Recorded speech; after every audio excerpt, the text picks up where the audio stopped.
yang sedikit, sehingga di rumah kita walaupun kita ngambil, oh iya berarti bagus, yang ini bisa, bukan ya tertib berarti di sekolahnya. Nanti gantian polisi nanti. Waalaikumsalam.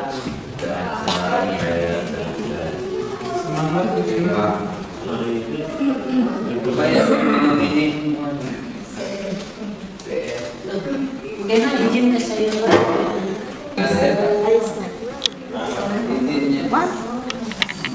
Ya, Assalamualaikum warahmatullahi wabarakatuh.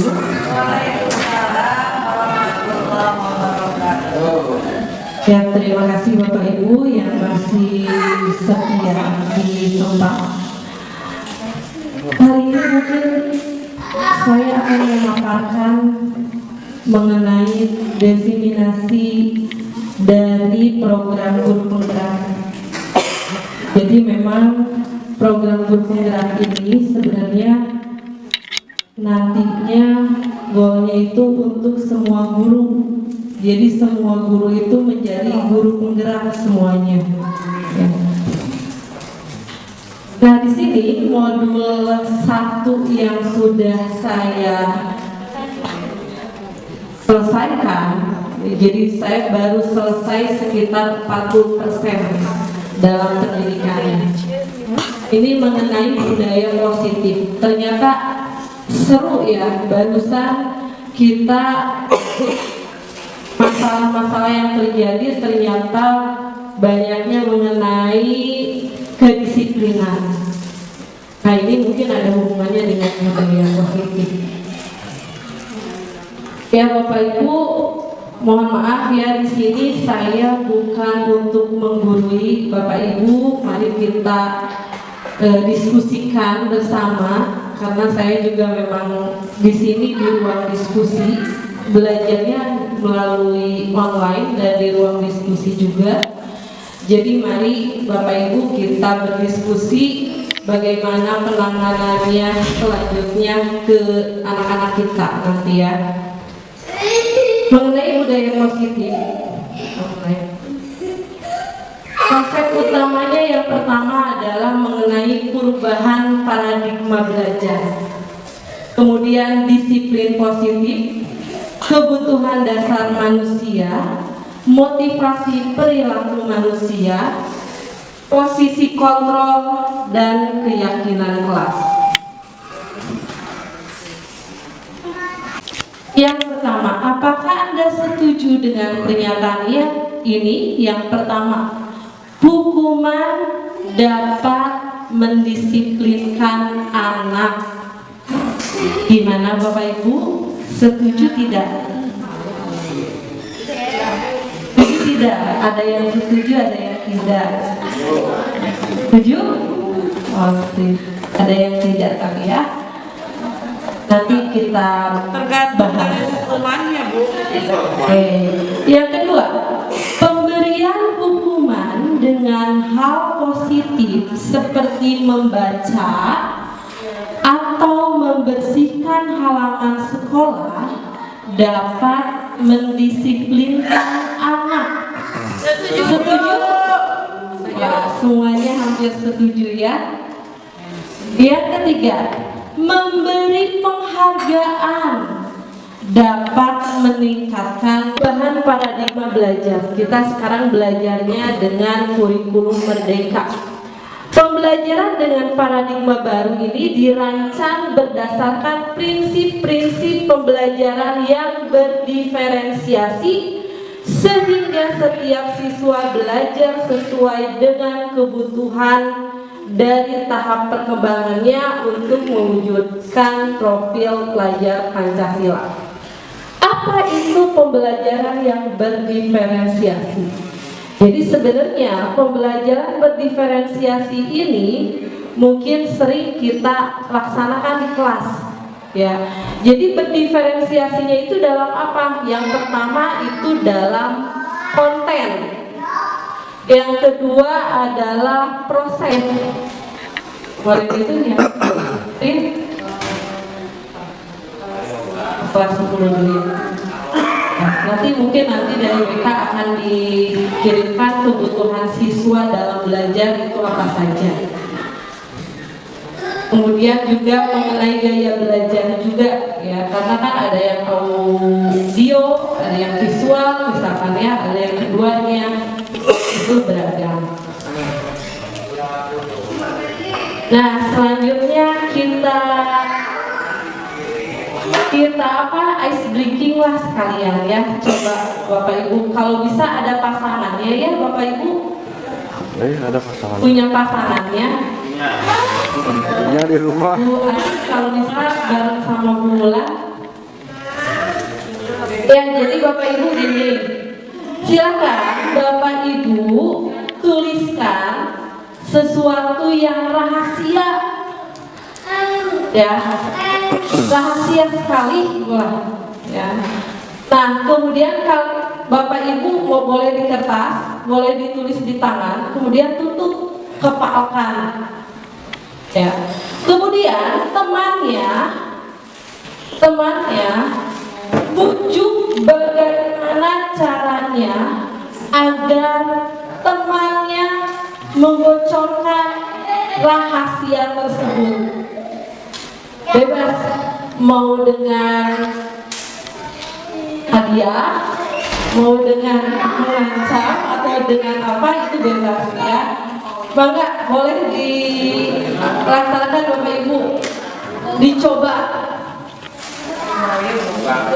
Kalau Bu Mira ini rahasianya dari R, sudah ketebak. R ya. Ditambah angka yang ada di sini.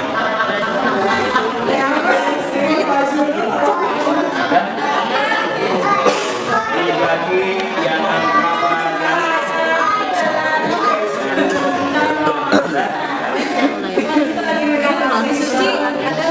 Tiga pasti.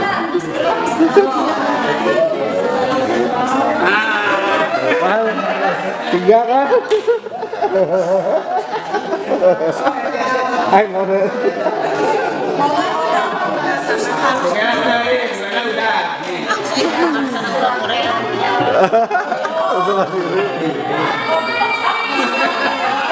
Oke Bapak Ibu, ada yang mau mengemukakan, barusan ada yang bisa terbuka nggak nih? Udah terlama.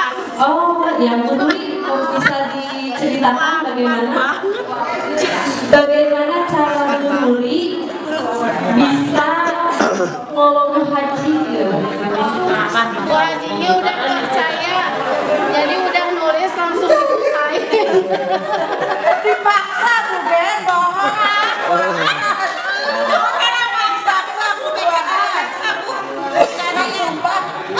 Sumpah, ada yang tidak kaulo saha, kaulo. Aku di tangan tuh, kaki usahanya kalau lupa, Ben dipaksa aku orang berdua. Ya, Dipaksa aku orang berdua. oh dipaksa. Kalau yang kaulo yang nggak bisa nih, nggak bisa. Bu Emma bisa ceritain gimana? Barusan Bu Safira ngapain ke Bu Emma sampai Bu Emma tidak mau membocorkannya? Pak Joni Bu, nggak kaulah Bu. Mau paling nomor kaulah bisa. Bisa kalau nggak? Ibu juga. Bu Emma dong kasih kisi-kisinya. Tapi nggak mau. Ayo dong kita kasih tahu bilang ke aku. Aku ada punya cerita lagi. Lupunya, tidak lupu. Tapi nggak mau.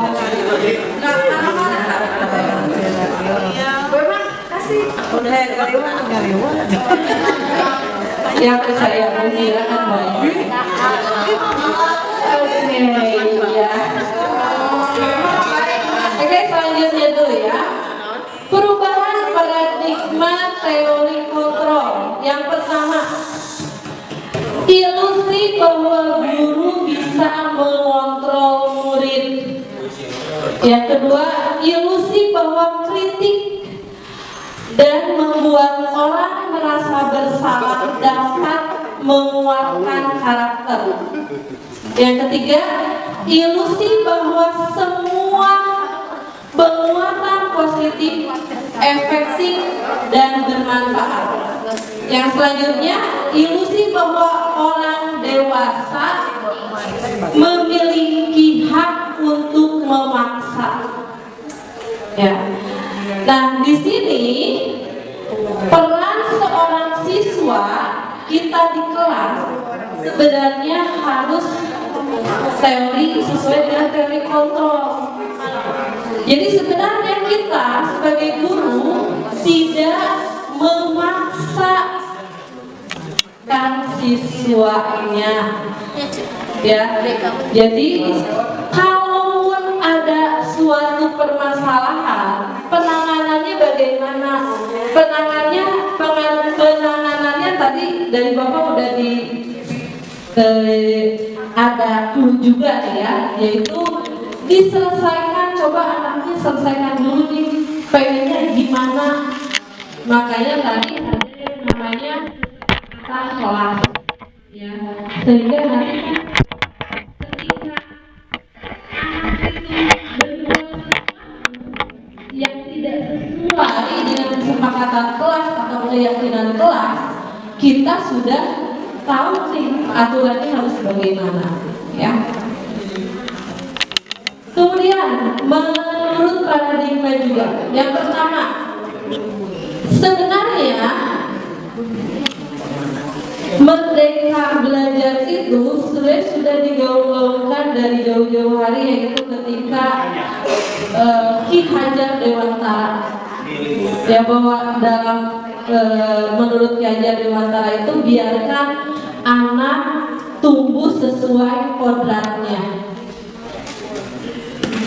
Nah, di sini anak itu kalau diibaratkan itu seperti padi. Gurunya adalah petaninya. Jadi petani itu untuk apa? Petani itu yang menuntun, ya, menuntun padinya biar tumbuh subur, ya, biar tidak kena hama. Nah, itu peran dari petaninya. Tapi tidak membelokkan anak. Jangan padi pengen tumbuhnya jadi jagung misalkan. Kemudian peran sekolah apa? Peran sekolah itu adalah sebagai lahan pertaniannya. Jadi tempatnya. Oleh sebab itu, ya, kita lanjut dulu ya. Nah, perubahan paradigma takutnya tidak tersampaikan semua. Siapa sesungguhnya yang memiliki kontrol? Yang pertama, stimulus respon.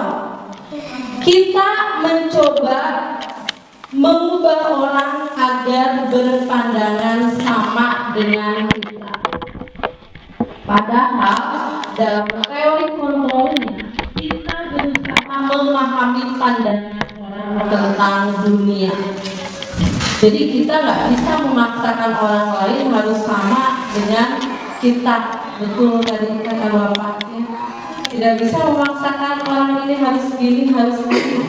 Itu sesuai harus dengan dari pribadinya sendiri, keluar dari pribadinya sendiri.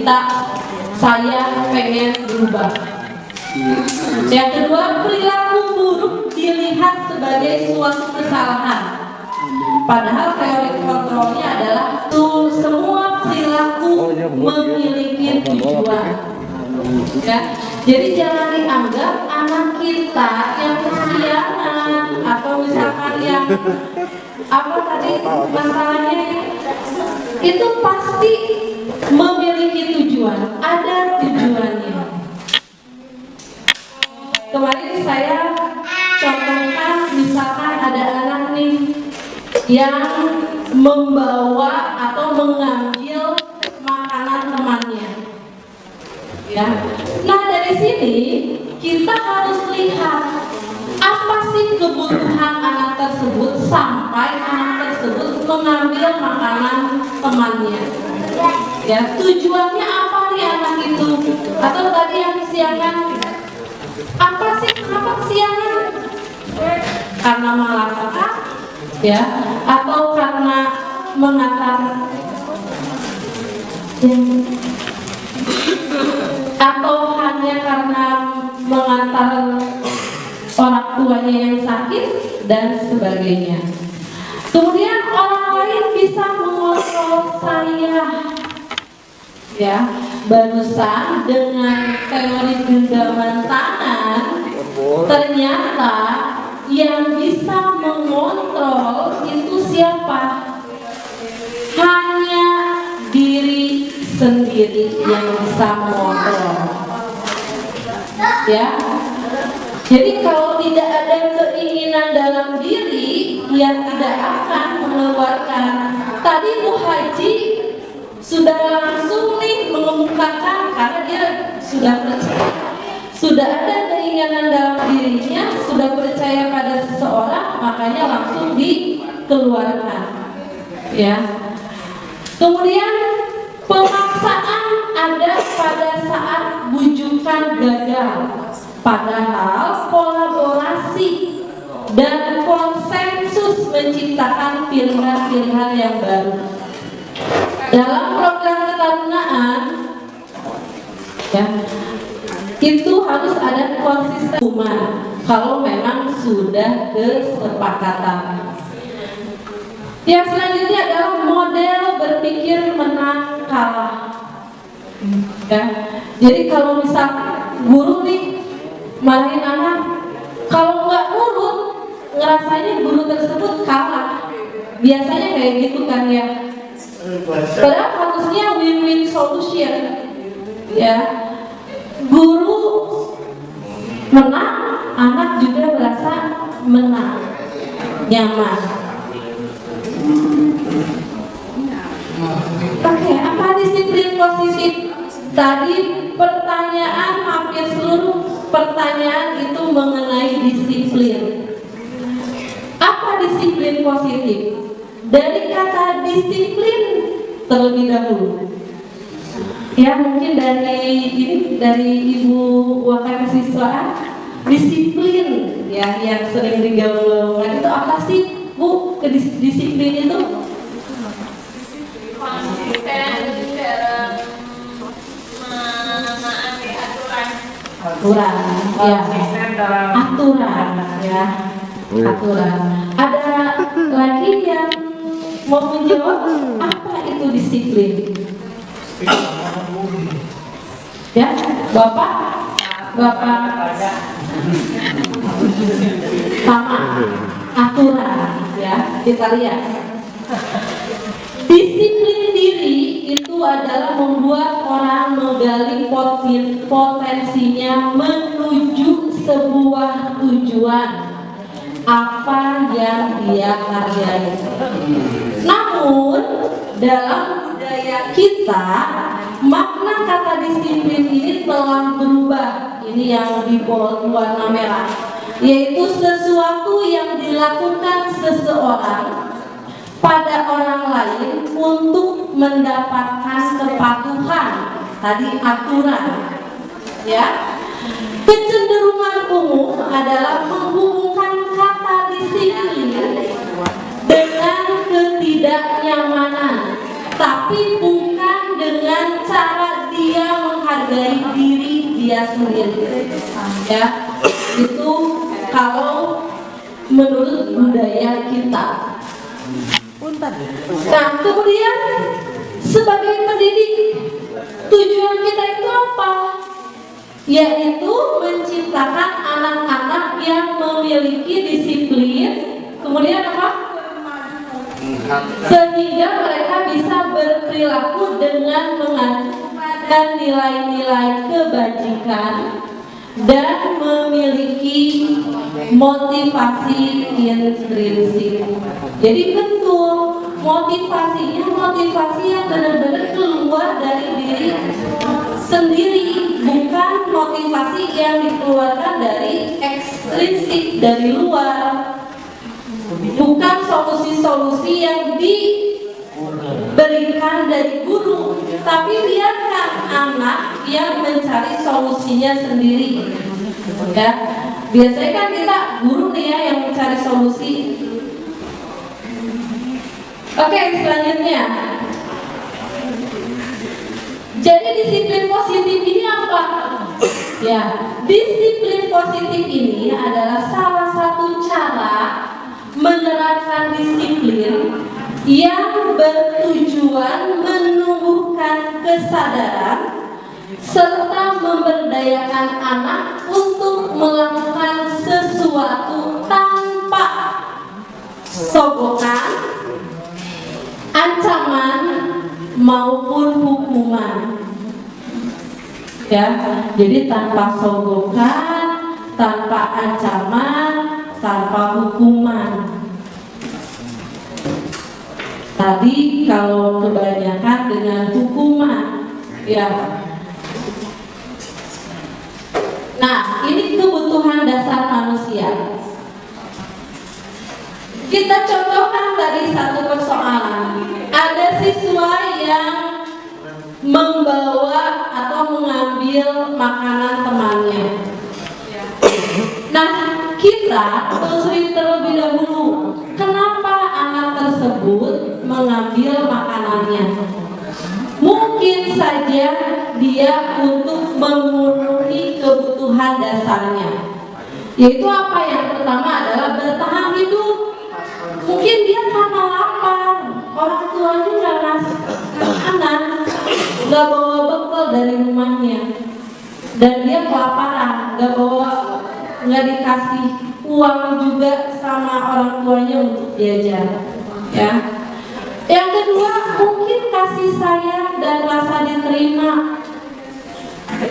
Dia caper aja, cari perhatian dari gurunya atau dari teman-temannya. Yang ketiga adalah kesenangan. Ya, untuk happy aja gitu anak-anak saya. Ya, yang tadi bisa kesiangan, pengen, bu, ya. Kan happy hanya untuk kehappyan dia sendiri gitu. Kebebasan, nggak mau terkekang. Anak-anak sekarang itu nggak mau terkekang, pengen bebas. Ya, kurikulum aja pengennya merdeka. Ya, berarti anak-anak juga pengen bebas. Ya. Yang kelima adalah penguasaan.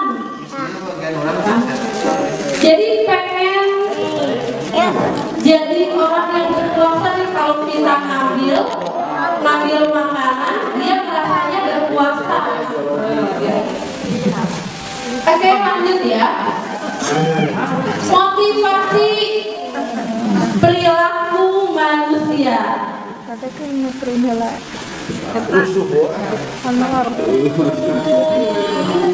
Motivasi perilaku manusia. Motivasi merupakan dorongan yang timbul pada diri seseorang secara sadar ataupun tidak sadar untuk melakukan suatu tindakan dengan tujuan tertentu. Mau di-pause dulu ya sebentar.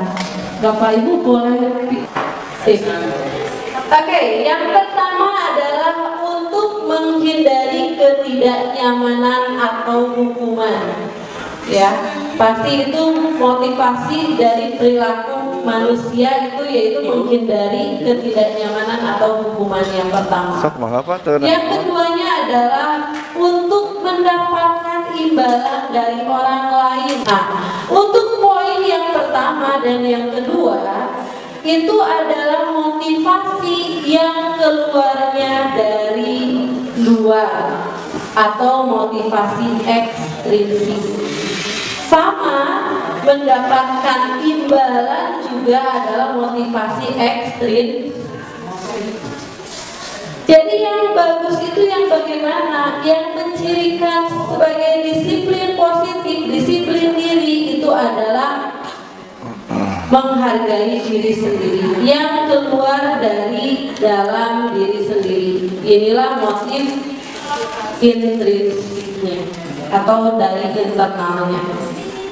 Oke, selanjutnya adalah konsep disiplin dengan identitas gagal. Ini di bold dan dibesarkan, ya. Identitas gagal yang bagaimana? Yang pertama adalah yang berupa hukuman. Ya, hukuman itu yang seperti apa? Ya, jadi yang gagal itu antara hukuman dan penghargaan. Hukuman itu yang bagaimana? Karena hukuman itu menyakitkan, ya. Karena hukuman itu bisa aja jadi bisa berupa psikis, ya, bisa juga verbal. Itu hukuman sama, ya. Kemudian tidak nyaman, membuat tidak nyaman. Murid tersakiti, itu hukuman. Kemudian memaksa, kudukil itu memaksa, ya. Dan yang selanjutnya, murid akan menyembunyikan kesalahannya, jadi gak jujur akhirnya, karena dia takut, udah takut duluan, takut dihukum. Kemudian kalau penghargaan mungkin tadi dari Pak Nino memberikan poin lebih atau mengurangi poin atau sebagainya, itu identitas gagal katanya, ya. Tapi mari kita perbaiki bersama-sama, ya. Itu kenapa gagalnya? Yang pertama karena tidak efektif, betul, ya.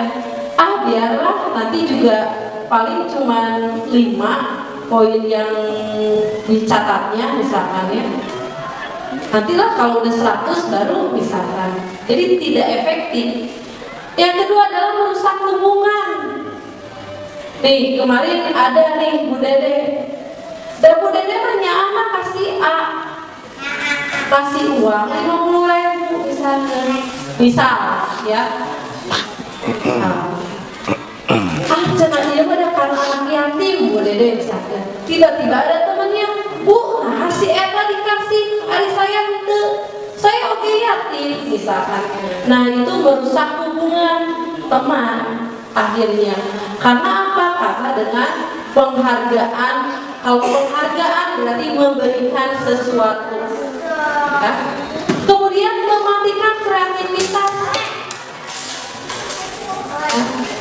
Misalkan dia dihargai ini udah sampai di A, tapi karena udah dibayar, ya, dia tidak berkembang si kreativitasnya. Udah karena saya dibayar cuma sampai sini, nggak ke atas, ke level atas, makanya tidak berkreativitas kembali. Udah cukup stuck di sana. Udah sampai sini aja saya udah dibayar, udah dikasih, jadi tidak berkembang kreativitasnya. Kemudian menghukum, ya, jadi betul menghukum anak. Identitas gagal dari konsep disiplin, dari konsep penghargaan. Yang terakhir adalah merampas hak untuk menghargai dirinya. Merampas hak untuk menghargai dirinya, karena mungkin gini ya, dia sudah berusaha semaksimal mungkin, padahal dia motivasinya dari internal, dari diri. Tapi tiba-tiba gurunya, wah kamu hebat, dikasih misalkan baik-baik biji, padahal tadinya dia udah apa ya, wah ini mah datang dari diri sendiri. Tiba-tiba langsung dikasih, wah kamu hebat, dikasih beng-beng, ya. Itu merampas hak untuk menghargai dirinya sendiri. Kemudian konsep disiplin dengan identitas sukses ada 2 juga. Yang pertama adalah konsekuensi, Ya, jadi restitusi. Nanti kita bahas restitusi. Mungkin ada bapak ibu yang belum memahami apa itu restitusi. Konsekuensi itu apa? Tapi konsekuensi itu penguatannya jangka pendek. Silakan bapak ibu, jika pengen jangka panjang berarti nyawayana harus tetap continuous, berkelanjutan, tidak stuck sampai di sini, tapi terus-terusan diingatkan. Konsekuensinya ini minggu depan melakukan lagi, terus konsekuensi ditanyakan. Jadi jangan stuck karena kemarin sudah, minggu depan udah lupa lagi mengenai konsekuensi. Yang selanjutnya adalah memerlukan monitoring yang berkelanjutan. Ya, ini yang membuat bapak ibu mungkin capek karena harus memonitoring anak-anaknya. Ya, anak-anaknya misalkan kesiangan terus dimonitoring. Pak Rino mungkin sekarang capek, ya terus memonitoring si A kesiangan, si B apa, si C apa. Ya, makanya ini nanti akan capek nantinya ke bapak ibu gurunya kalau perannya adalah konsekuensi. Yang selanjutnya adalah stimulus respon yang tadi kita ketika menggenggam. Ya, jadi kata Pak Rino gini, kata anak gini, ya terus respon, stimulus ada respon, stimulus respon, ada pertanyaan respon terus, ya. Kemudian selanjutnya adalah murid menghormati peraturan. Iya, menghormati peraturan. Tapi hanya sebatas itu, menghormati saja. Nah, kemudian kehilangan hak dan waktunya. Hak untuk apa? Hak untuk dia mengungkapkan pendapat dia. Waktu dia untuk berubah atas dasar keinginan dia sendiri. Itu hak dan waktunya. Kemudian kalau restitusi, nanti kita bahas lebih dalam lagi ya, restitusi. Restitusi ini nanti murid akan bertanggung jawab atas perilakunya. Kemudian fokus pada pemecahan masalah. Murid menghormati dirinya dan orang lain. Kemudian teorinya berada teori kontrol, yaitu dalam diri mereka sendiri. Dan murid bersemangat memperbaiki dirinya. Nah, posisi kontrol ini ada 5. Yang pertama adalah sebagai posisi penghukum. Nah, yang kedua adalah posisi membuat merasa bersalah. Ketiga, posisi teman. 4, posisi pemantau. Yang kelimanya adalah posisi manajer. Adalah posisi sebagai penghukum. Kita lihat videonya.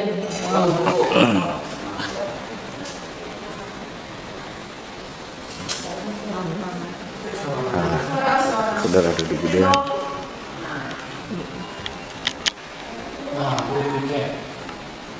Udah, nggak bisa lagi ngajak ya.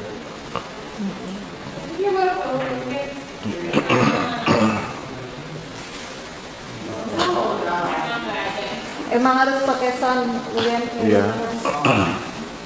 Dibaca aja ya.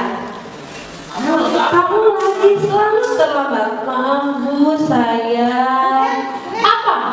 Apa coba? Alasan kamu apa lagi? Kapan sih kamu tidak terlambat? Malas sekali ya kamu jadi anak. Dasar pemalas. Gak kapok-kapok sih kamu. Sudah berapa kali terlambat? Sana, kamu keliling lapangan basket 2 kali.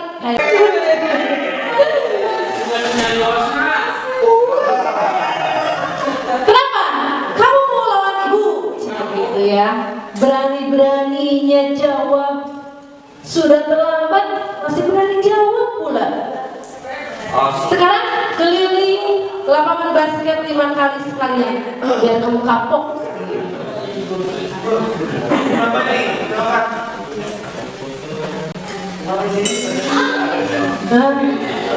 Ya, kita lanjut dulu. Sekarang posisi. Oh, bukan posisi teman dulu ya. Posisi merasa bersalah. Boleh lah ya kita ini dulu. Posisi teman. Naik. Apa bu?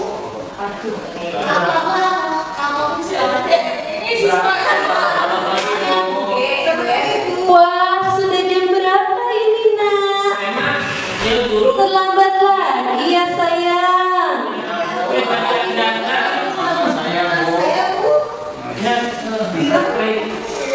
Kamu malah menyalahkan ibu kamu. Kamu bukannya anak yang larinya paling kencang. Kok terlambat sih? Iya Bu, saya memang terlambat. Tadi dia tuh jalannya kencang.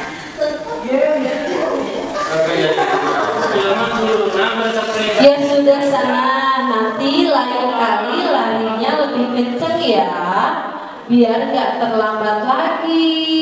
Bikin seneng ibu, ya.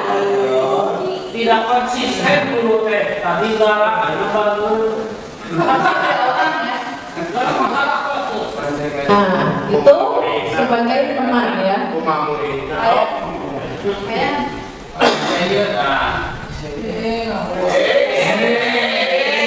Nanti itu terakhir. Merasa bersalah sekarang. Posisi kedua merasa bersalah. Ya. Ayah, itu kan model. Aduh, ibu, saya namanya salah. Tuh, sama ya si Naren. Ini kasus Naren yang terlambat 20 menit. Naren, kamu kenapa terlambat lagi, Nak? Ya Tuhan, Naren, seneng ya bikin ibu susah. Kalau kamu terlambat lagi, nanti ibu yang ditegur bapak. Nanti ibu disangka tidak bisa bina kamu. Hebat, hebat. Duh, gimana ini? Ya bu, saya ingin telepon. Duh, Gusti Naren, Naren, kamu suka ya kalau ibu ditegur bapak kepala sekolah? Terus sekarang ibu harus tulis apa ini di buku absen? Ini kamu sudah sering loh terlambat. Ibu harus apa coba? Maaf Bu. Tuh, ya sudah, lain kali jangan bikin ibu susah lagi ya, Nak.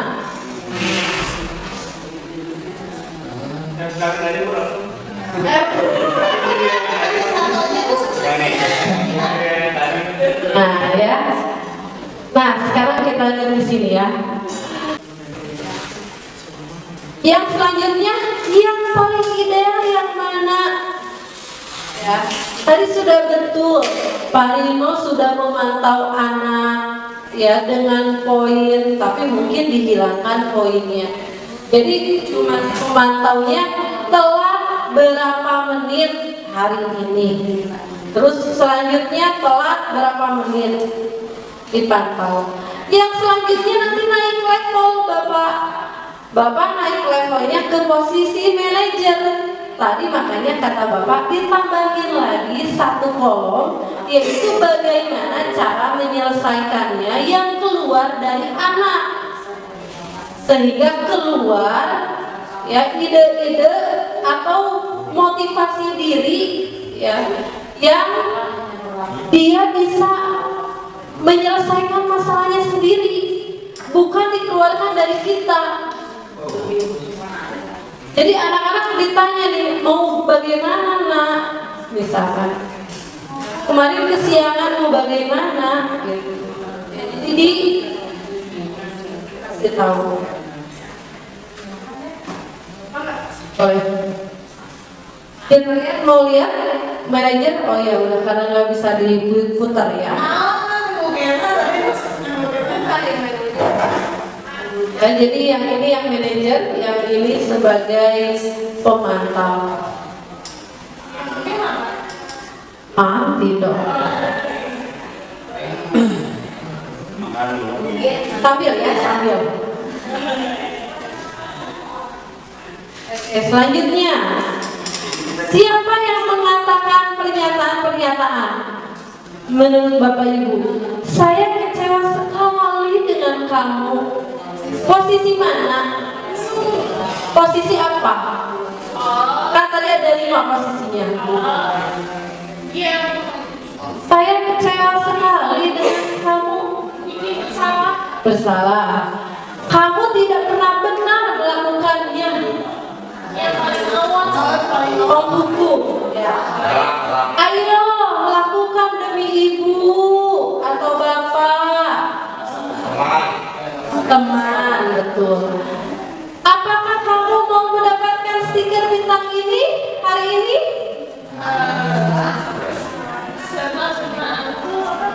Itu pemantau, ya.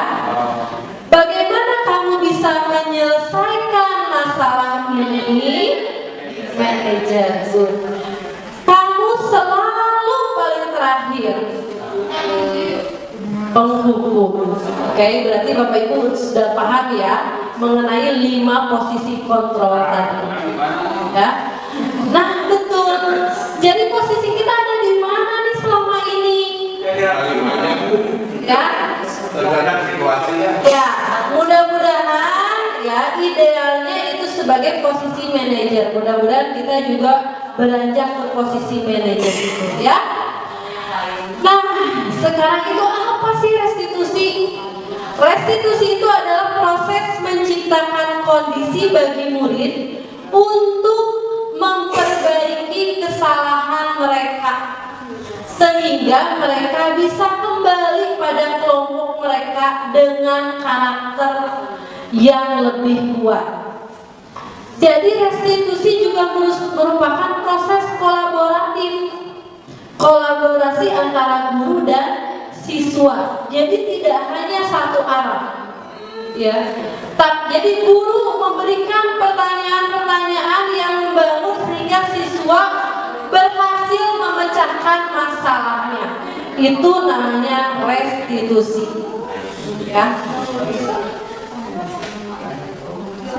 Nah, 9 ciri restitusi. Yang pertama, bukan untuk menebus kesalahan. Jadi bukan untuk menebus kesalahan restitusi itu, tapi untuk memperbaiki kesalahan. Ya. Kemudian 2, memperbaiki hubungan. Ketiga, tawaran, hanya berupa tawaran, bukan paksaan. Ya. Kemudian restitusi menuntun untuk melihat ke dalam dirinya karena keluar dalam dirinya. Kemudian mencari kebutuhan dasar yang mendasari dari tindakan. Dan restitusi diri ini adalah cara yang paling efektif dan yang terbaik menurut penelitian. Ya, jadi bukan menurut saya, menurut penelitian. Ya. Kemudian restitusi ini fokusnya adalah ke penyelesaian masalah, ke pemecahan masalah, ke solusi-solusinya. Bagaimana kita menyelesaikannya. Selanjutnya, segitiga restitusi. Jadi ada 3 cara kita dalam menyelesaikan suatu permasalahan. Yang pertama adalah memvalidasi dulu. Oh, yang pertama ya. Pertama, menstabilkan identitas. Ya. Kemudian, menstabilkan identitas. Tujuannya untuk apa? Tujuannya adalah untuk membuat anak merasa gagal karena berbuat salah menjadi positif terhadap dirinya. Biasanya gurunya berkata gimana? Biasanya berkatanya, tidak ada manusia yang sempurna. Atau Bapak Ibu juga pernah kok melakukan hal yang sama, ya, itu biasanya yang dilakukan oleh guru, ya. Atau Bapak Ibu tidak mencari tahu siapa yang benar atau siapa yang salah, tapi di sini Ibu ingin mencari solusinya. Itu biasanya perkataan dari menstabilkan identitas. Yang keduanya adalah memvalidasi kebutuhan anak nih. Memvalidasi kebutuhan anak itu apa? Yaitu membantu siswa mengenali kebutuhan yang ingin dipenuhinya. Tadi ada 5 kebutuhan pokoknya. Jadi Bapak Ibu kenali dulu nih kebutuhan anak itu apa, ya. Bisa dengan pertanyaan, kamu pasti punya alasan mengapa melakukannya, ya. Kamu pasti punya alasan kenapa kesiangan, ya. Itu mungkin yang bisa ditanyakan dari gurunya, ya, atau pertanyaan-pertanyaan dari gurunya. Selanjutnya adalah menanyakan keyakinannya. Inilah yang terakhir mengenai menanyakan keyakinan yang perlu kita tekankan kepada anak. Untuk meyakinkan anak berarti harus apa? Berarti harus mempunyai keyakinan dalam diri, keyakinan kelas yang sudah dibuat di kelas. Guru berkatanya, apa nilai yang kita percayai di kelas atau sekolah kita? Atau apa keyakinan kelas yang sudah kita sepakati? Kamu ingin menjadi seperti apa? Nah, itu contoh-contoh pertanyaannya. Nggak bisa dibuka.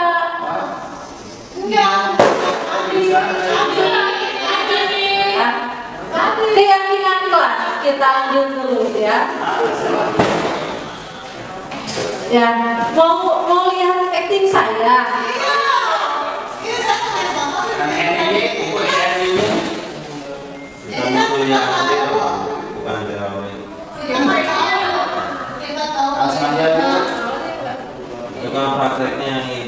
Ya, sebenarnya itu kan sama, saya juga acting, tapi dari satu permasalahan. Ya, yang pengen lihat. Itu mah ngomong aja pengen lihat aktingnya.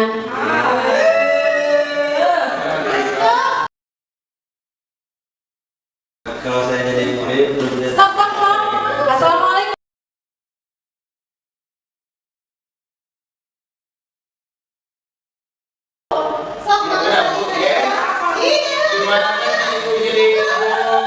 Nah, ini yang kasus yang pertama, Ridwan katanya. Oh, udah. Pokoknya Ridwan nggak ikut pelajaran PJOK ini ceritanya. Ya. asli. Hah?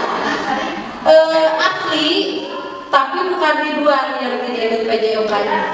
Ya. Yang tidak ikutnya adalah Muhammad Rido. Saya yang menemukan anak di kelas tidak ikut PJOK. Nah, ya, ini kasus prosesnya. Yang pertama, ya, itu yang pertama adalah menstabilkan identitas sama. Ya, dengan pertanyaan-pertanyaan tadi yang ini. boleh dong. Ya. Nah, yang selanjutnya ini harusnya, ini pesan dari Bapak juga harusnya disampaikan kepada semua wali kelas, ya. Nah, inilah yang ketika kita akan menyampaikan restitusi, melanjutkan restitusi, karena kita ada keyakinan-keyakinan kelas, yang selanjutnya itu kan menanyakan keyakinan dari urutan segitiga restitusi itu, ya. Nah, keyakinan kelasnya tapi kita belum buat. Ya, kalau saya pribadi, saya sudah buat karena kebetulan saya bukan wali kelas. Saya sudah buat, tapi kita beralihnya itu yang pertama adalah aturan kelas atau kesepakatan kelas. Dari kesepakatan kelas baru ke keyakinan kelas. Nanti dari keyakinan kelas barulah muncul ke disiplin positif, pembiasaan positif yang akhirnya menjadi karakter, yang akhirnya menjadi budaya positif di sekolah kita. Ya, mudah-mudahan bisa terrealisasi. Yang pertama nih, keyakinan kelas. Mengapa?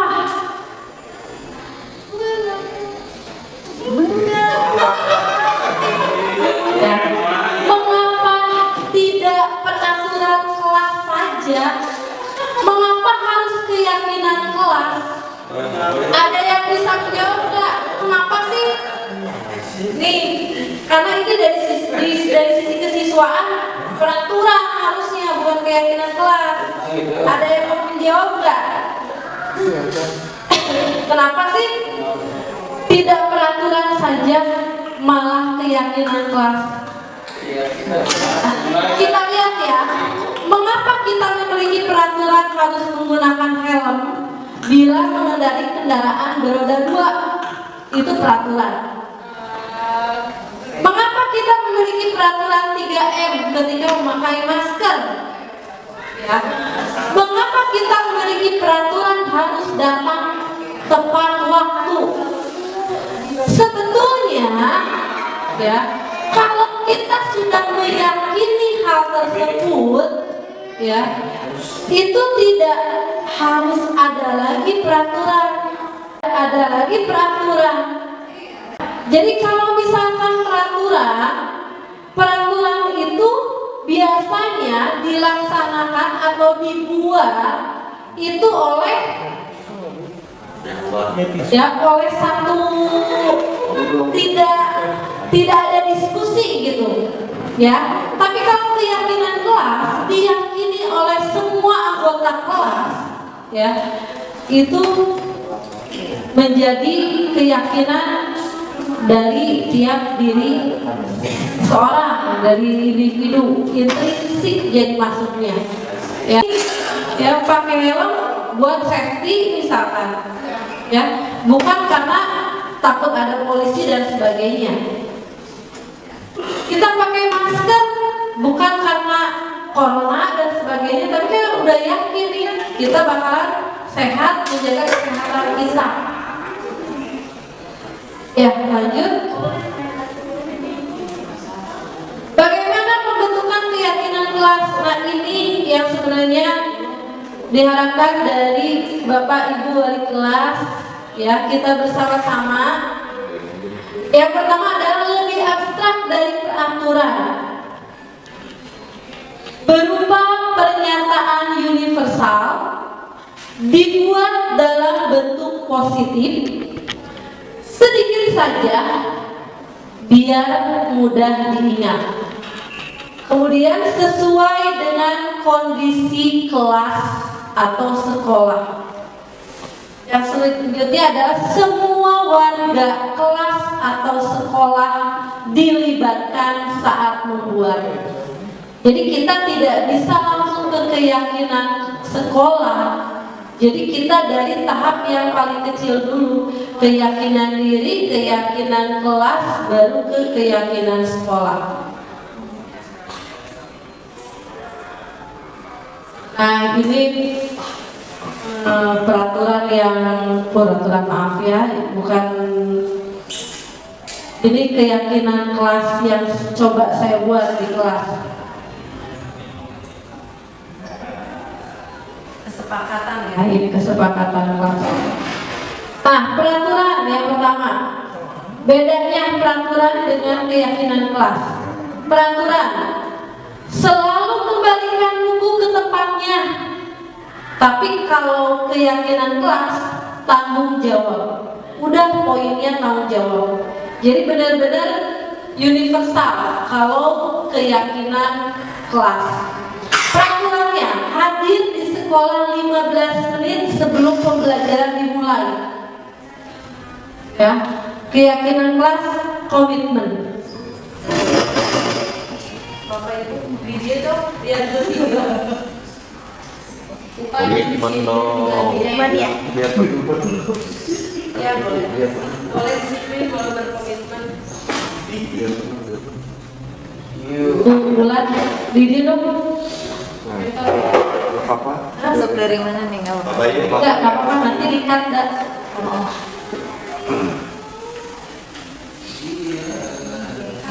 Ya. Selanjutnya, dilarang melakukan kekerasan. Ya, boleh dirangkum dengan keselamatan. Jadi setiap anak itu mengeluarkan ide-idenya, mengeluarkan kesepakatan kelasnya, ide-idenya. Nanti kita buat keyakinan kelas. Keyakinan kelas itu nanti diuji cobakan juga. Jadi gak serta-merta kita tempel keyakinan kelasnya, enggak, tapi diuji cobakan juga.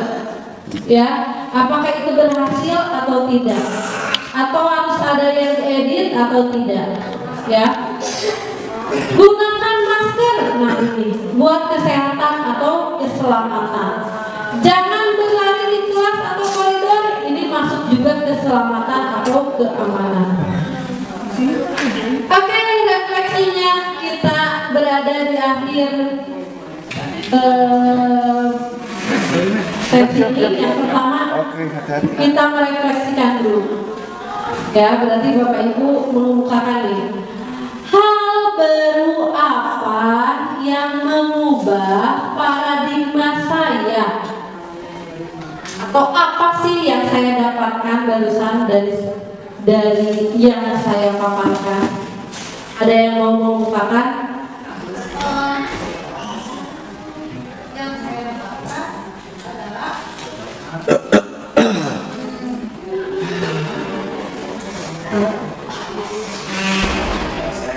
Jadi hal baru yang saya dapatkan setelah tadi melihat bahasan dari Bu Gema mengenai budaya disiplin adalah hukuman untuk peserta didik itu sebenarnya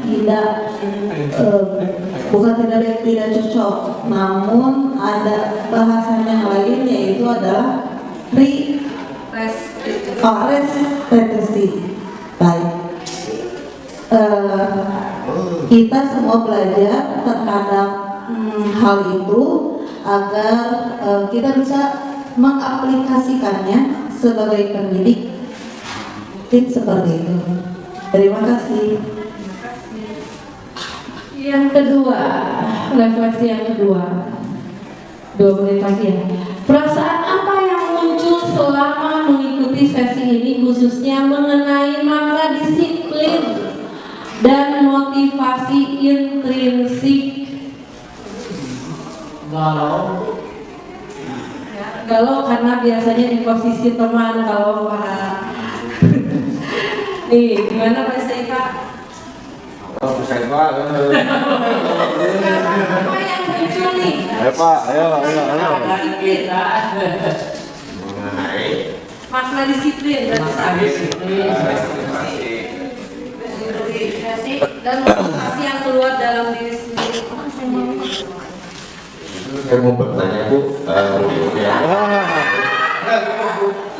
kan lebih ke wali kelas Bu, apakah keyakinan kelas itu bisa diterapkan oleh guru masing-masing keadaan dengan hal tersebut? Ya,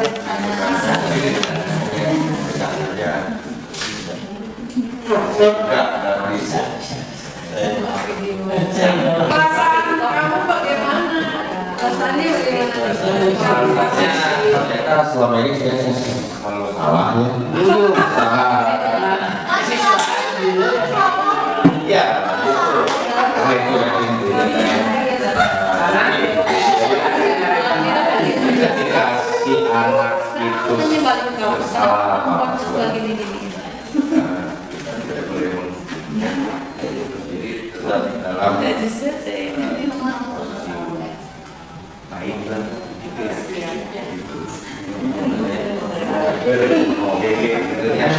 Betul, jadi minimal adalah di posisi pemantau ya Bapak Ibu, posisi pemantau, dan yang lebih baik lagi adalah di posisi manajer ya.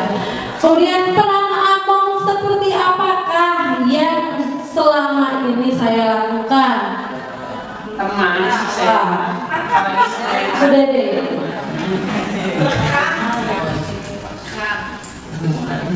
Saya menjadi manajer. Begitu selama ini ya. Tapi mungkin ada kalanya kadang-kadang saya jadi teman gitu. Cuma lebih banyak melihat waktu anak itu harusnya ngapain, mengingatkan kembali dan lain sebagainya. Itu ya. Terima kasih. Ya, jadi barusan hebat ya, Bu Dede, berarti selama ini memang sudah menerapkan atau berada di posisi manajer ya. Jadi tidak memberi serta mertakan memberikan solusi kepada anak ya, tapi memberikan pertanyaan-pertanyaan sehingga anak itu muncul nih solusinya dalam diri. Tulis oleh guru wali kelas ya, susun keyakinan kelas dan semua keyakinan kelas atau apa namanya, poin yang dikemukakan sama anak, kalau dia negatif bentuknya diubah bentuknya jadi positif ya. Misalkan tidak datang terlambat misalkan, berarti langsung disiplin ya, seperti itu, atau langsung datang tepat waktu misalkan.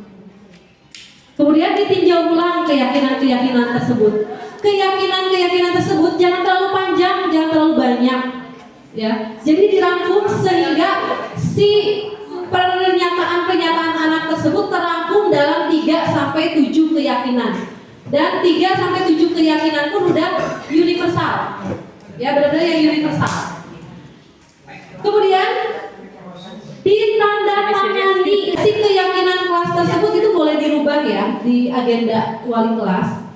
Boleh dirubah sesuai dengan keyakinan kelasnya dan ditandatangani oleh semua siswa atau warga kelasnya. Kalau bisa di-sharekan, karena kita belum punya kelas, seharusnya dipampang di tiap kelas. Jadi tiap guru juga yang mempunyai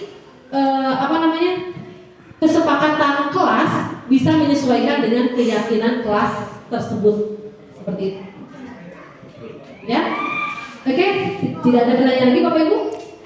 Paling itu yang alat bersentuhan harus ada. Kelas ya. Insya Allah mungkin setelah saya melihat pemaparan materi dari Bu Gena, saya ingin lebih bisa tegas lagi. Dari sisi maksudnya memberikan ketika mereka dihukum itu tidak dengan fisik ya, maksudnya tidak dengan perusahaan dan lainnya, tetapi dengan solusi yang terbaik. Mungkin seperti itu aja Bu Gena. Wassalamualaikum warahmatullahi wabarakatuh. Ya, betul sekali ya. Memang tujuan dari pendidikan kita adalah membuat siswa nyaman di kelas, ya, tidak terbebani. Dan Bapak Ibu, ada sedikit amanah, karena 2 minggu lagi kita akan melaksanakan PTS.